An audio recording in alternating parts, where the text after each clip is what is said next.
Wir sind mitten unterwegs in der Predigtserie zur Berufung. Und wir hatten letzte Woche den Start mit Peter Höhn, der uns mit hineingenommen hat in das Thema Berufung. Ein Thema, das ich dir bestimmt sagen kann. Man ist nie zu jung, man ist nie zu alt, um sich diesem Thema zu widmen. Es ist also ein Thema ganz speziell für dich und ein wichtiges Thema, mit dem wir uns immer wieder auseinandersetzen wollen und können. Und wir haben einen super Büchertisch da mit ganz vielen tollen Büchern. Den möchte ich ganz am Anfang schon anpreisen. Geht vorbei, schaut euch die Bücher an. Ganz viele Hilfsmittel und Tools, wie wir uns mit diesem Thema auseinandersetzen können. Wir haben auch hinten ein Paper aufliegen für die Kleingruppen, wo es für heute ganz speziell so ein Tool drin hat, wie ihr euch unter anderem mit eurer Berufung auseinandersetzen könnt, aber vor allem auch mit dem heutigen Thema. Und zwar Gottes Spuren in meinem Leben erkennen. Gottes Spuren sind da. Wenn wir Gottes Spuren erkennen wollen in unserem Leben, dann habe ich euch für das zuerst ein Zitat mitgebracht. Und das heißt, das Leben kann nur in der Schau nach rückwärts verstanden, aber nur in der Schau nach vorwärts gelebt werden. Und heute wollen wir uns vor allem mit der Schau nach rückwärts beschäftigen. Zurückschauen in dein Leben, was du erlebt hast, wo du durchgegangen bist, was dich geprägt hat, wo Gott in deinem Leben Spuren hinterlassen hat. Gottes Spuren sind da. Der Zeugnisteil vorher, der hat ja super gepasst. Da kommt der Moderator und sagt dir, jetzt sollst du erzählen, was Gott für Spuren hinterlassen hat in der letzten Woche. Und dann sitzt du da am Stuhl und überlegst und denkst, das ist schwierig. Oder du denkst, kein Problem, da gehe ich hoch und erzähle was Tolles. Ich denke, Gottes Spuren im Leben ist oft vielleicht gerade bei dir verbunden mit Zweifeln oder Fragen. Ja, wo sind sie denn? Wo können wir sie entdecken? Hinterlässt Gott wirklich auch Spuren? Ich habe mir gerade auch für die heutige Predigt viel gefragt, ja, was würde ich über Gottes Spuren denn meinem Freund erzählen, der Jesus persönlich noch nicht kennt? Was hinterlässt Gott ganz bestimmt bei ihm für Spuren?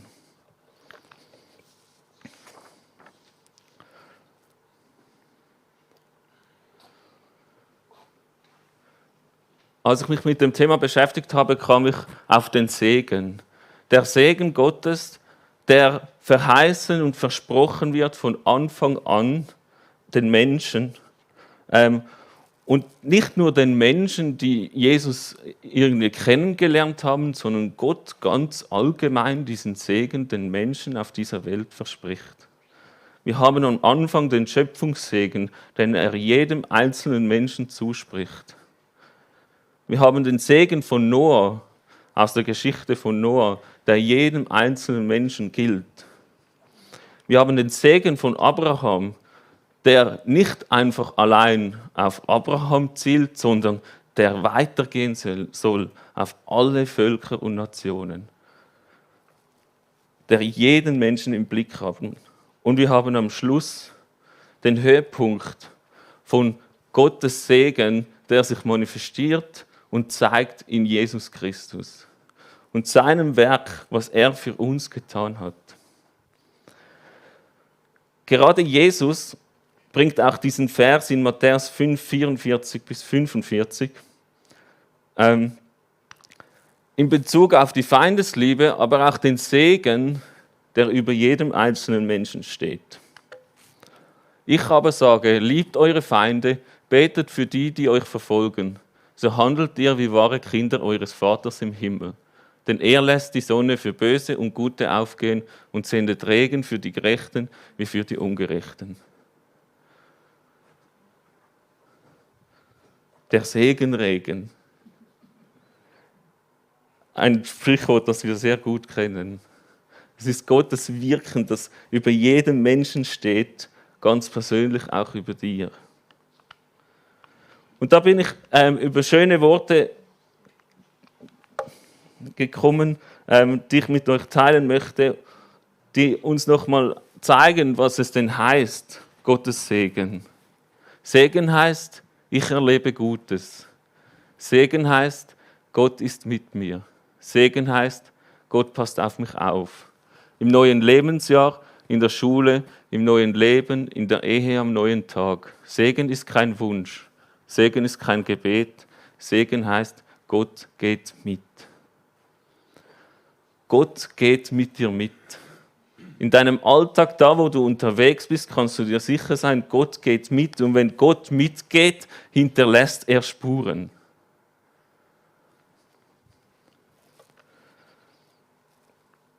Gott hinterlässt Spuren in deinem Leben, was uns sicher sein kann, dass sie da sind.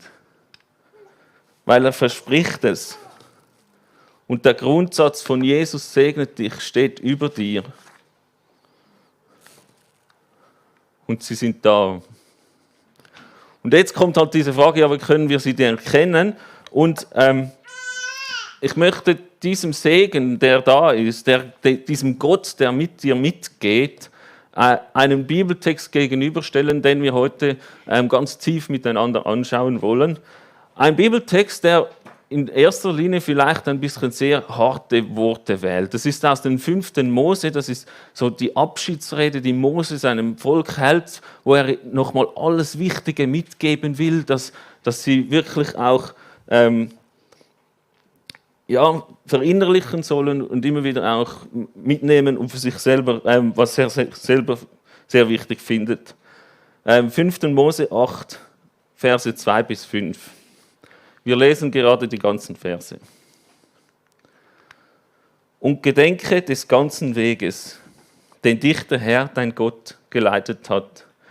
Diese 40 Jahre in der Wüste, auf das er dich demütigte und versuchte, damit kund würde, was in deinem Herzen wäre, ob du seine Gebote halten würdest oder nicht. Er demütigte dich und ließ dich hungern und speiste dich mit Manna, das du und deinen Vätern nie gekannt hatten, auf das er dir kundtäte, dass der Mensch nicht lebt vom Brot allein, sondern von allem, was aus dem Mund des Herrn geht. Deine Kleider sind nicht zerrissen an dir und deine Füße sind nicht geschwollen diese 40 Jahre. So erkennst du ja in deinem Herzen, dass der Herr, dein Gott, dich erzogen hat, wie ein Mann seinen Sohn erzieht. In diesem Gott, der mit dir mitgeht, diese Bibelverse gegenüberstellen, war schon ein bisschen mutig, weil sie doch vielleicht auf uns sehr hart klingen. Aber wir wollen da zusammen ins Detail gehen. Und gedenke des ganzen Weges, den dich der Herr, dein Gott, geleitet hat. Diese 40 Jahre in der Wüste, auf das er dich demütigte und versuchte, damit kund würde, was in deinem Herzen wäre, ob du seine Gebote halten würdest oder nicht. Der Bibeltext startet mit einer ganz klaren Aufforderung. Mit der Aufforderung zu gedenken des ganzen Weges, den man gegangen ist. Es ist die Aufforderung, die für uns alle Menschen gilt, immer wieder zurückzudenken, zurückzuschauen, den Weg, den man in seinem Leben gemacht hat, durchgemacht hat. Und ich finde die Worte von Peter Höns sehr wichtig und passend, weil er sagt ja, wir alle machen im Lauf unseres Aufwachsens bestimmte Erfahrungen, die uns wichtige Hinweise darüber geben, in welche Richtung Gottes Berufungen für unser Leben gehen könnte. Er sagt, wir sollen zurückschauen und sehen, was für Erfahrungen haben wir gemacht, was haben wir erlebt, was haben wir durchgemacht.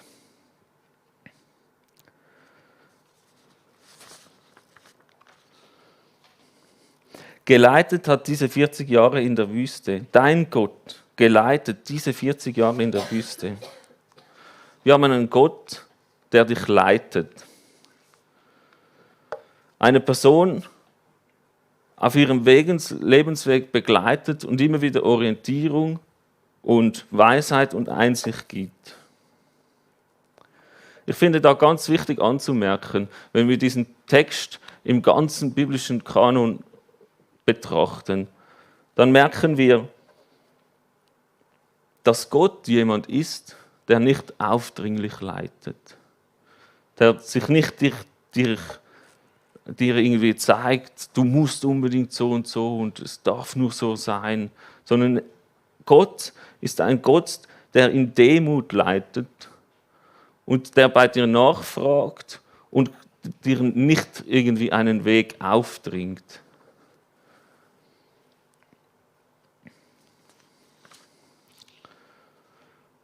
Das merken wir ganz gut auch bei dem Volk, das in dieser Wüste auch wirklich unterwegs war mit Mose. Da hat Gott nie ihnen irgendetwas aufgedrängt, sondern sie konnten selbst entscheiden und haben sich dadurch auch in viele Schwierigkeiten gebracht oder hatten viele schwierige Erlebnisse. Und diese schwierigen Erlebnisse können wir ja dann lesen in den Worten, Gott demütigt dich. Das ist schon krass, oder das klingt sehr krass für dich heute, weil das Wort hat eine sehr negative Bedeutung für uns. Heute würde man denken, ja, demütigen, das ist jemandem die Ehre berauben, jemanden erniedrigen oder jemanden niederdrücken. Ursprünglich aus dem Altdeutschen war dieses Wort aber gar nicht so negativ besetzt. Und ich glaube, auch da in diesem Vers möchte man nicht sagen, dass Gott einer ist, der demütigt, sondern wir wollen immer auf den Bibeltext schauen aus der Perspektive des Segens, der über jedem Menschen steht.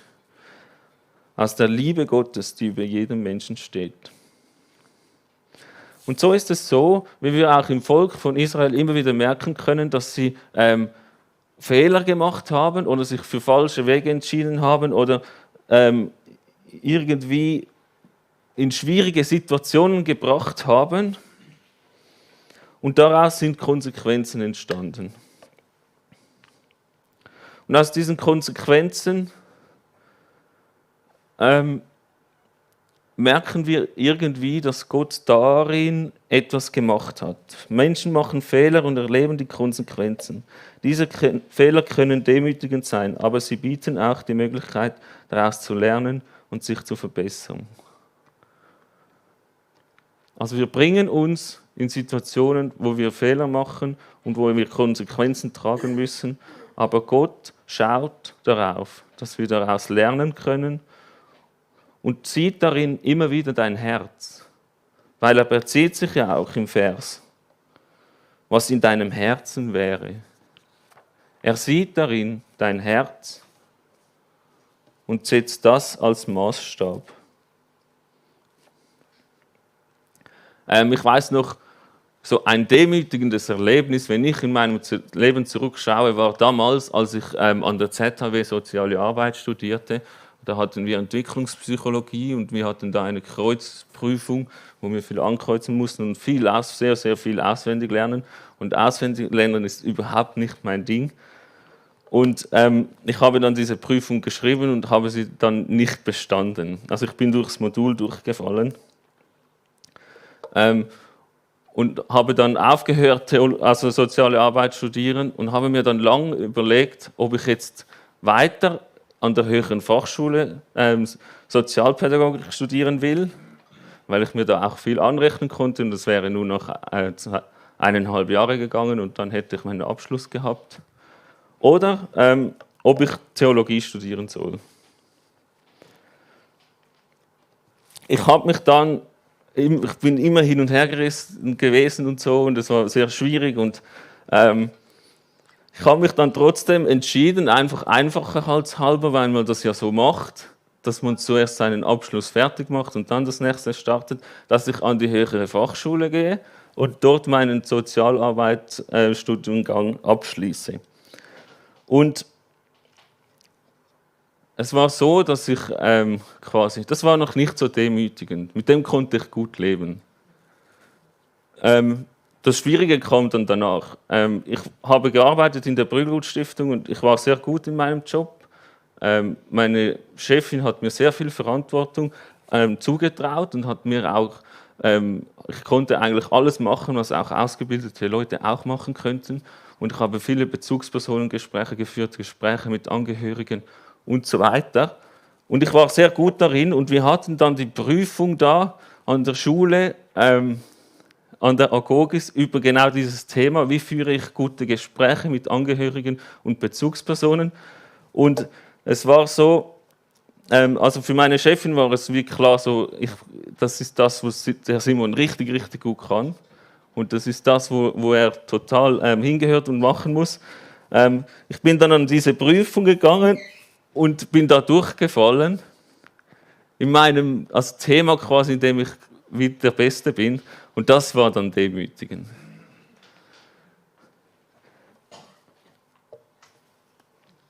Und es war insofern demütigend, weil ich dann nach draußen gelaufen bin nach dieser Prüfung und da stand mein Schwager und dann habe ich zu meinem Schwager gesagt, Gott will, dass ich Theologie studiere. Es war insofern demütigend, weil ich gemerkt oder etwas lernen konnte aus diesen Konsequenzen oder aus dieser schwierigen Situation, habe ich gemerkt, dass Gott seine Spuren hinterlässt. Seine Spuren hinterlässt, weil ich auch weiß, dass darin halt dahinter ein liebender Gott steht, der seinen Segen über dir ausbreiten will. Es ist mir sofort ein Licht aufgegangen und ich habe darin Gottes Spur entdeckt. Und diese Spur hat mir Hoffnung und Kraft gegeben, weiterzugehen. Wir gehen weiter im Vers. Er demütigt dich und ließ dich hungern und speiste dich mit Manna, das du und deine Väter nie gekannt hatten, auf das er dir kundtäte, dass der Mensch nicht lebt vom Brot allein, sondern von allem, was aus dem Mund des Herrn geht. Ich finde da ganz lustig, dass das so betont wird, das Manna, das deine Väter nicht gekannt haben. Aber ich glaube, es ist auch sehr wichtig, weil es weist darauf auch hin, wie Gott Spuren hinterlässt. Und nämlich hat er, glaube ich, eine Vorliebe dazu, dich zu überraschen. Er hat etwas gebraucht, das sie nicht gekannt haben. Und so denke ich, dass Gott uns auch immer wieder darin begegnet, uns Sachen zeigen will, auf Art und Weisen, die für uns unbekannt sind. Oder unerklärlich. Ich möchte euch ein Beispiel aus meinem Leben erzählen. Ich habe gearbeitet in der FEG Efredikon in meinem Sprungbrettjahr und ich habe da im Büro gearbeitet. Und mein Pastor hat mir gesagt, ja, er habe jetzt ein Gespräch mit der Esoterikerin des Dorfes. Die war sehr bekannt für ihre komischen Praktiken, die sie irgendwie machte und auch ganz abstruse Sachen machte sie. Und die ist dann in unser Büro gekommen und die hat dann zu mir gesagt, Simon, aus dir wird ein guter Pastor. Und das war für mich schon unerklärlich und ich habe mich dann gefragt, ich habe dann nicht meine ganze Berufung auf das Gesetz, keine Angst, aber es war einfach eine paradoxe Situation. Und ich denke, Gott braucht solche paradoxe Situationen und darin können wir auch immer wieder seine Spuren erkennen. Und Gott versorgt dich. Da, wo Gott dich versorgt, wo du merkst, dass er irgendwie auf deine Bedürfnisse eingeht, wo du ganz spezielle Situationen in deinem Leben hast, da kannst du Gottes Spuren entdecken. Die letzten Verse, deine Kleider sind nicht zerrissen an dir und deine Füße sind nicht geschwollen, diese 40 Jahre. So erkennst du ja in deinem Herzen, dass der Herr dein Gott dich erzogen hat, wie ein Mann seinen Sohn erzieht. Für mich eine wichtige Lebensschule. Gott kennt deine Grenzen. er hat das Volk so weit herausgefordert und ist so weit mit dem Volk gegangen, aber er wusste immer, was die Grenzen sind. Er wusste, was du einstecken kannst, was du tragen kannst, wo du durchgehen kannst. Und er legt dir nicht so viel Last aufs Herz, als du tragen kannst. Und zum Schluss nochmals ein ganz schwieriges Wort, erziehen.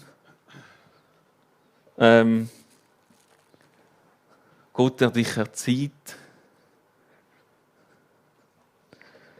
Für mich sehr wichtig, dass es hier im Zusammenhang steht mit dem Bild, das Mose braucht, des Sohnes und des Vaters. Er setzt das Erziehen in Zusammenhang. Manchmal wird auch von Zurechtweisen gesprochen in einigen Übersetzungen. Und das ist ja ganz eng verbunden mit Ermahnen. Und wir hatten ja da diese tolle Predigt von Philemon zu Ermutigen, wo wir ja gelernt haben, dass dieses Erziehen ganz stark auch im Zusammenhang steht. Natürlich, dass wir aus Konsequenzen oder Situationen in unserem Leben etwas lernen können und jemand uns helfend zur Seite steht, aber ganz tief auch verbunden ist mit getröstet werden, jemanden, der einem beisteht und jemand, der einem hilft. Und für mich ein sehr wichtiges Symbol, dass Gott da Spuren hinterlässt, wo er dir möchte mit seiner Vaterliebe begegnen. Gott möchte mit dir mit seiner Vaterliebe begegnen.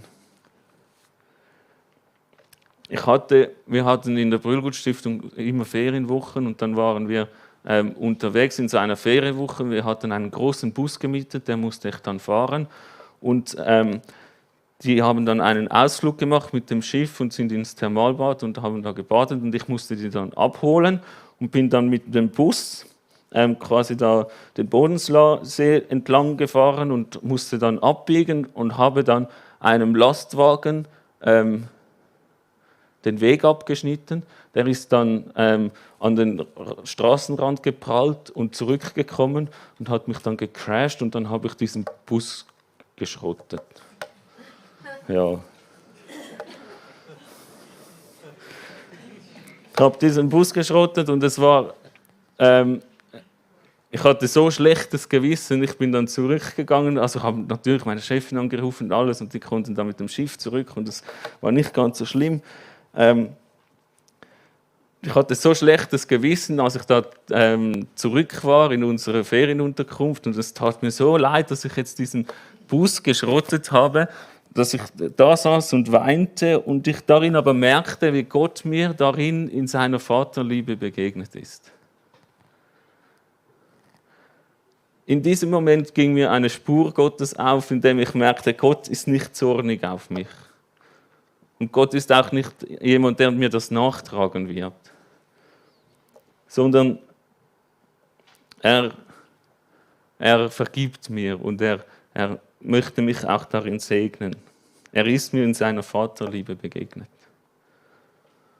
Und das hat für mich auch immer wieder mit Gottes Erziehen zu tun.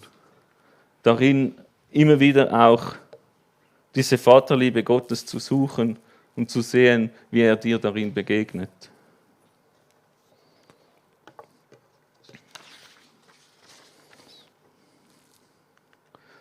Wir wollen Gottes Spuren erkennen, Gottes Spuren entdecken. Und das waren so hilfreiche Tipps, wo das möglich ist. Vielleicht können wir kurz, ich liebe ja, wenn es interaktiv wird, das nochmals wiederholen. Wer weiß noch einen Ort, wo Gott Spuren hinterlässt?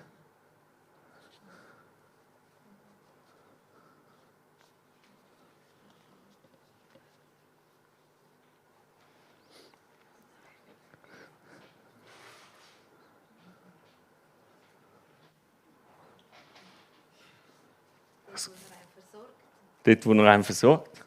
Gott versorgt. Dort, wo wir Versorgung Gottes erleben können. Und noch? Wo er uns überrascht. Wo wir im Alltag immer wieder Überraschungen erleben und vielleicht uns fragen, wie konnte das passieren? Oder was war das? Herr, aber das kannte ich doch nicht. Oder das ist sehr schwierig zu erklären.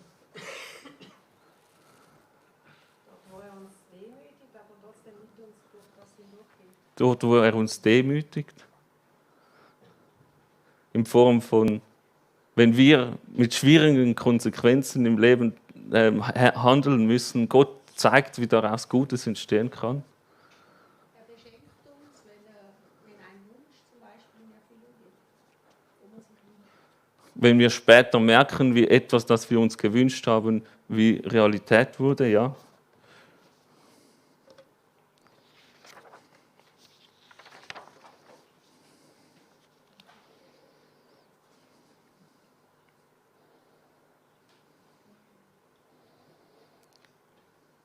Und vielleicht auch noch da, wo wir merken, dass Gott ganz genau meine Grenzen kannte. Gott kennt deine Grenzen und weiß, wie viel das er dir auftragen kann. Wo du merkst, dass du schwierige Situationen meistern konntest in deinem Leben. Aber was machen wir jetzt mit dem? Wir haben die konkrete Aufforderung, uns immer wieder mit unserem Leben zu beschäftigen, zurückzuschauen und zu sehen, wo Gott wirkt und wo Gott seinen Segen und seine Spuren hinterlässt. Es hilft uns, unsere Berufung zu entdecken. Es hilft uns, unsere Berufung zu entdecken, weil all diese Erfahrungen, diese Momente, wo Gott seinen Segen und seine Spuren hinterlässt, entscheidend sind, um dich zu formen, um dich zu prägen, um dich zu dem Menschen zu machen, der Gott am Schluss in eine Berufung schicken will oder in einer Berufung reifen wachsen will.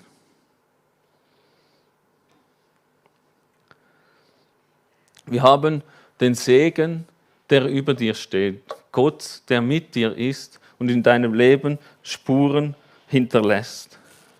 Diese Spuren gilt es zu erkennen. Immer wieder hinzuschauen, wo haben wir solche Momente, wo können wir solche Erfahrungen machen, die wir zusammen getragen haben. Wenn wir diese Gottesspuren entdecken, können wir sie nämlich vervielfältigen. Wir können sie so vervielfältigen, dass wenn wir sie eben entdecken, für uns nehmen können, sie auch weitergeben können. Ich finde es sehr schön, dass am Schluss von diesen Versen, wo wir gelesen haben in Mose, steht dann, denn der Herr, dein Gott, bringt dich in ein gutes Land. Ein Land mit Wasserbächen, Quellen und Wasser, das in Berg und Tal hervorströmt. Unglaublich viel Wasser. Und das Wasser ist ein Symbol fürs Leben. Wir haben also die Herausforderung, zurückzudenken, unseren Werdegang zu untersuchen und die prägenden Erlebnisse mit Gott, wo er seine Spuren hinterlassen hat, herauszusuchen, damit wir in unserer Berufung leben können. Und nicht nur in einer Berufung leben können, sondern in einem Leben, das ja überquillt mit Quellen und Wasserbächen und Wasser, das ist ja dreifach betont, das voller ist. Das ein Leben im Überfluss ist. Und da, wo wir in Gottes Berufung dann gehen können, was wir dann an den nächsten Sonntagen noch ein bisschen genauer anschauen werden, was denn das genau bedeutet, wenn wir dann in die Zukunft schauen und nicht zurückschauen, was das für einen Einfluss hat und wo wir damit hingehen sollen, dass da wir erkennen können, Gott möchte uns ein Leben schenken im Überfluss, ein Leben in Fülle.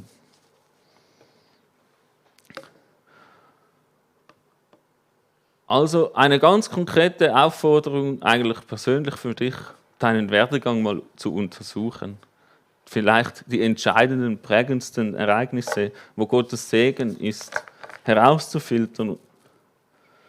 Für das gibt es ganz viele Tipps. Wir haben eben diesen Büchertisch, die helfen euch mit verschiedenen Tools, das auch zu machen. Wir haben ganz konkret von Peter Höhn diese verschiedensten Erfahrungen nochmal sehr gut auf den Punkt bringt im Paper vom Layout. Das möchte ich dir sehr empfehlen. Aber es gibt auch andere Dinge, die uns helfen können, das immer wieder zu tun in unserem Alltag. Zum Beispiel Tagebuch schreiben. Ich persönlich bin jetzt nicht so der Tagebuchschreiber, das fällt mir sehr schwer. Aber vielleicht ist das ja etwas, das dir helfen kann, immer wieder ganz persönlich diese Spuren Gottes festzuhalten und etwas mit diesen zu tun.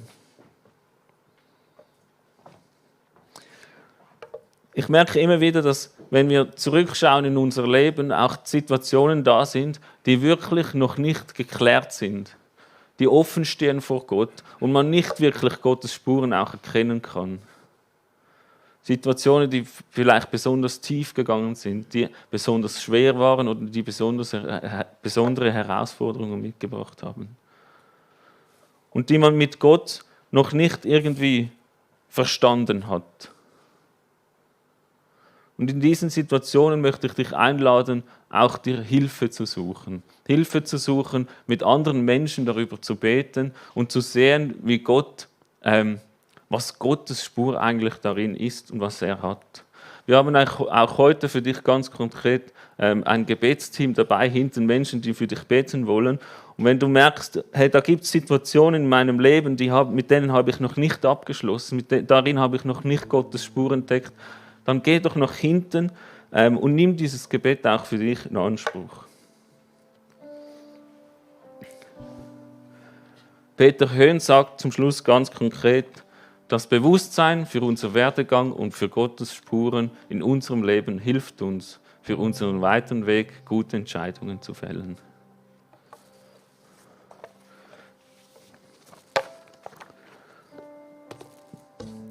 Vater, ich danke dir, dass du deinen Segen über jeden Menschen versprichst, dass du mit jedem Menschen mitgehst und dass du überall deine Spuren hinterlässt.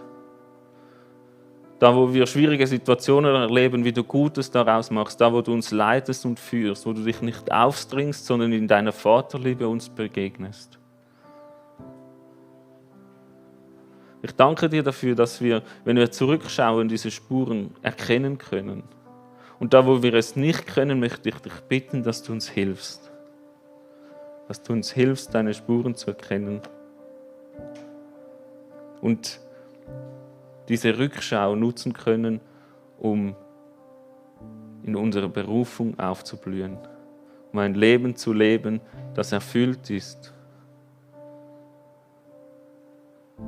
Umfänglich, ganz erfüllt. Amen.